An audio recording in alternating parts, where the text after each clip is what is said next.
Dingle Dangle Jones often boasted that he needed no compass to guide him through the forest. He merely dove off into the woods, and except for one occasion, reached his destination without mishap.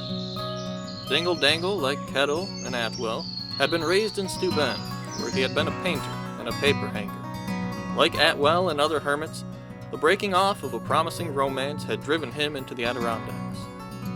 Dingle Dangle was also a hand at inventing things. On one occasion, he turned out a gun sight which he claimed brought the deer up closer to him. He was a touchy fellow. While he and George Nash were out lying a trap, they shot a wildcat and dragged its carcass behind them to make a game trail. Dingle Dangle was all for dragging the smelly thing to his camp, but Nash would have no part of it, and that ended their friendship. Back in 1894, Dingle Dangle took a prospecting trip to Ice Cave Mountain at the northern end of North Lake, and came back with gold. He told his friends that he sent samples down to Newark, New Jersey, for assay, but the experts had written that the load would produce only $12 a ton, and was not worth working. Undaunted, Dingle Dangle sought for a better load. Folks who saw his samples claimed the gold was mixed with silver, but Dingle Dangle never let on that he had discovered anything but pure gold.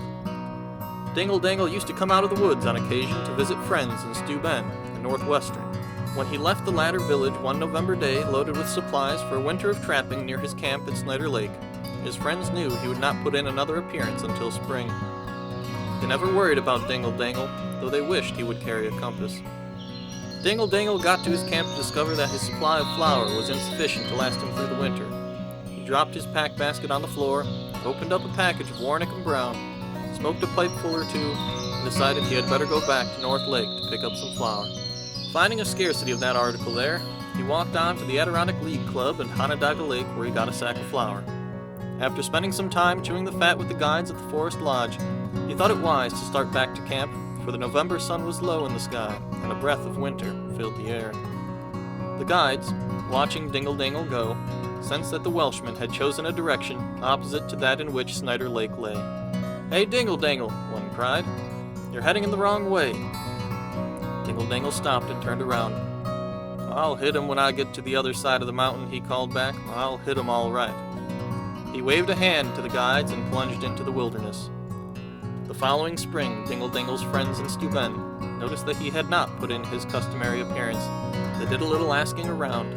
Not a soul had seen the Welshman since that November day he left Onondaga Lake. His friends decided to get a party together to go to Snyder Lake and see what had happened to him. They reached the camp to find that the pack basket had never been unpacked, and that only a pipeful or two of tobacco had been taken from the package of Warnick and Brown. They retraced their steps to North Lake and to the Forest Lodge, where the guides told how Dingle Dangle dove headlong into the woods in a direction opposite of Snyder Lake. For years, speculation as to what happened to Dingle Dangle ran rife in the Adirondacks. A rumor that he had been murdered gained considerable credence, and fingers pointed at a certain individual. Other guessers surmised that he had either fallen and broken a leg or had been lost in his own mine at Ice Cave Mountain. Try as they would, searching parties never found a trace of the hermit who refused to carry a compass.